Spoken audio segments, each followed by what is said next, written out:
Bonjour chez vous, nous sommes le 12 mai et je vais planter mes pommes de terre aujourd'hui. J'ai deux sortes de pommes de terre cette année. J'ai des pommes de terre Reine Charlotte et des pommes de terre Annabelle. Alors les Annabelle, ce sont des pommes de terre précoces qui sont prêtes en 110 jours à peu près. Et tandis que les pommes de terre Reine Charlotte, ce sont des semi-précoces. Donc elles vont être prêtes en 130 jours.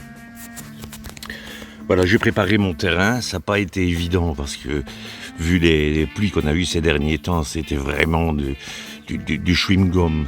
Parce que ma terre est limono-argileuse, il y a beaucoup d'argile. Et c'était vraiment une terre très très collante, donc je l'ai travaillé plusieurs fois avec la grelinette, avec la fourche bêche. Et maintenant, c'est à peu près bon, sauf que elle n'est pas bien émiettée. Il reste encore des petites bouloches, je vais dire des petites boules de terre. Mais disons que comme c'est pour planter les pommes de terre, ce n'est pas trop grave. Alors mes pommes de terre, je les ai déjà plantées de deux façons différentes, soit d'une façon tout à fait classique en creusant des sillons, soit en les déposant seulement sur le sol et en les paillant. Je vous indique ici au-dessus de l'écran les vidéos que j'ai faites à ce sujet. Je ne vais pas passer mon temps à le refaire à chaque fois. Ici, ce que je vais faire, je vais vous montrer. Je vais essayer une autre technique encore, c'est ce qui est amusant dans le jardin. Moi, j'aime bien d'essayer des techniques différentes. C'est de faire un trou assez profond de 10-15 cm dans lequel je vais mettre ma pomme de terre. Comme ma terre est bien amendée et a beaucoup d'humus, je vais les mettre à 30 cm dans tous les sens et ensuite je vais pailler et au fur et à mesure qu'elles vont pousser, je vais continuer à mettre du paillage pour en quelque sorte les buter avec le foin, parce que c'est du foin que je mets comme paillage. Après avoir bien travaillé le sol à la grelinette et à la fourche bêche, je vais étaler à la surface du sol du compost bien mûr et je vais aussi y mettre du fumier séché de vache, poule et cheval. Les pommes de terre aiment bien une terre un peu acide, disons entre 6,5, 7 pour la neutralité. Mais ici, en mettant mon pH mètre, je vois que je suis à 5,5, à 4 même dans certains endroits.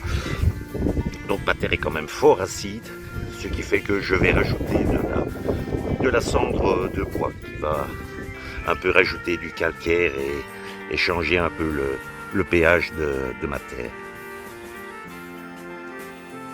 De plus, la cendre de bois est riche en calcium, donc c'est ce qui va rendre la terre un peu plus calcaire, mais aussi en potassium, en phosphore et également en silice.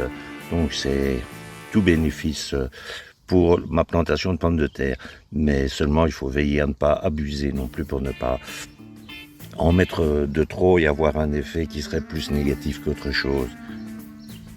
Voilà, là je fais des trous de 10-15 cm de profondeur dans laquelle je dépose mes pommes de terre avec le germe en haut.